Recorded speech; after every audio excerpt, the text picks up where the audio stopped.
Buff Nation, I got a lot to say. Let's run it. Like, subscribe, comment. Mates this week who all pretty much without being prompted said that you really have maybe changed over the last couple of weeks and really began to assert yourself. Did you embrace that role? Was it something they asked you to do? And do you feel more comfortable right now than you were to start the year? Something that I embrace, having to sit a game that really kind of messed up my head a little bit. So I knew that when I came back, I just had to be that leader that coach was looking for. And we got a young team, and like I said before, I'm one of the older guys on the team, so they looking up to the older guys to step up and be that leader, and that's what I'm trying my best to do for this team. We talked to a few of your teammates this week who All right. pretty much without. Not the best response you want to see.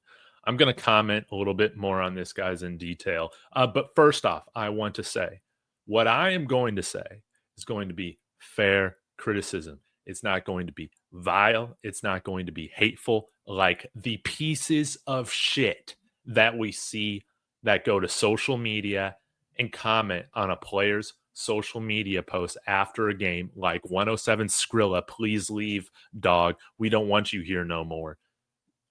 You're a terrible human being. Get a life.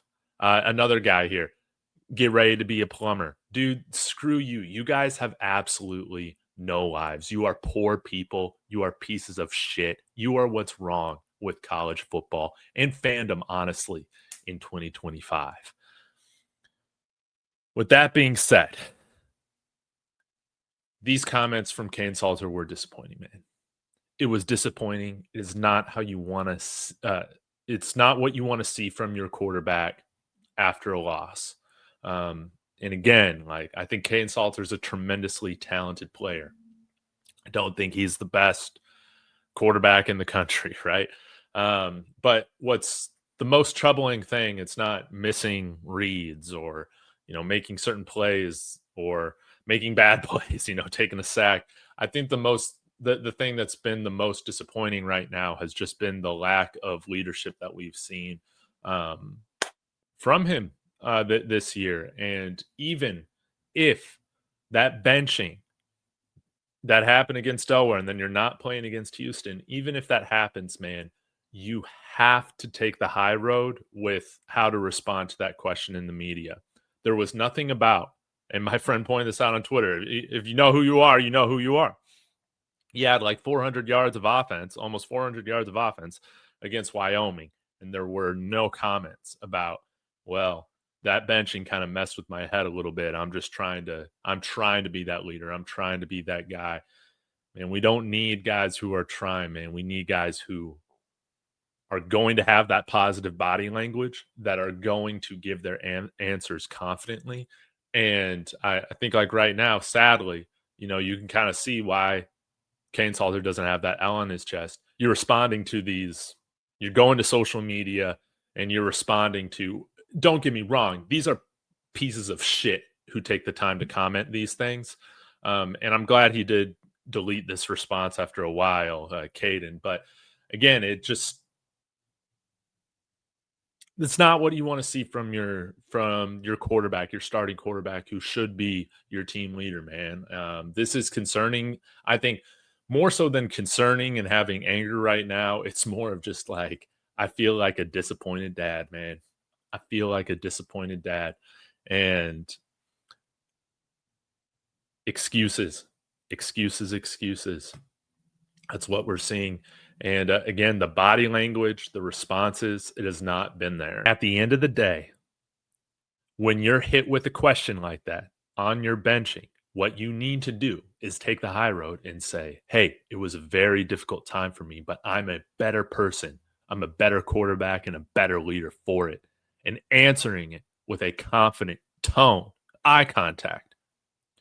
The poor body language that we've seen at parts throughout this year, we have seen it again in this press conference. And again, it's not like we got absolutely embarrassed. If you've been following this program for more than a couple years, you understand it can get a lot worse from here, man. This was not a loss that was embarrassing for the program or for the university as a whole, man.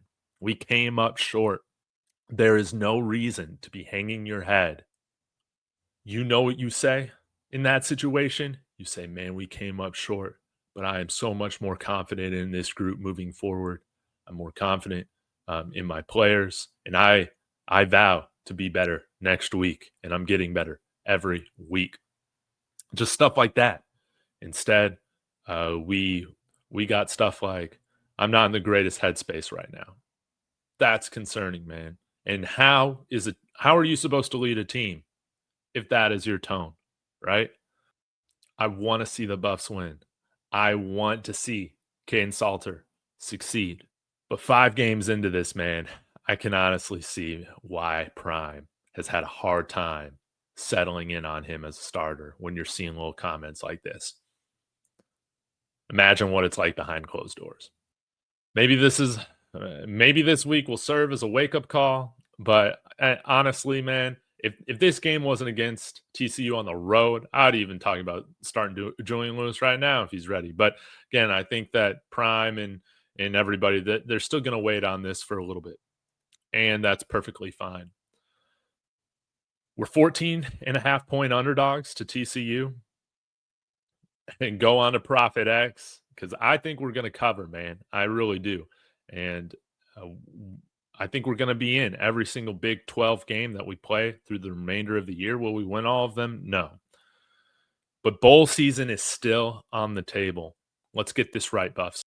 Want to give a quick shout out to the flagship sponsor of David Talks Buffs and David Talks Broncos YouTube channel, and that is Profit X, America's #1 sports prediction market. This is peer-to-peer sports prediction where players play against each other, like you and me, instead of a sports book versus the house. You almost always get the best odds on any play that you're looking to make. They operate in over 40 states, including Texas, where I reside. So use the promo code Dave and claim up to $200 in profit cash for all plays in the first 30 days of playing on the site. Terms and conditions apply. Go ahead, click the link in the description, sign up using my promo code Dave on Profit X, and join me on America's #1 sports prediction market.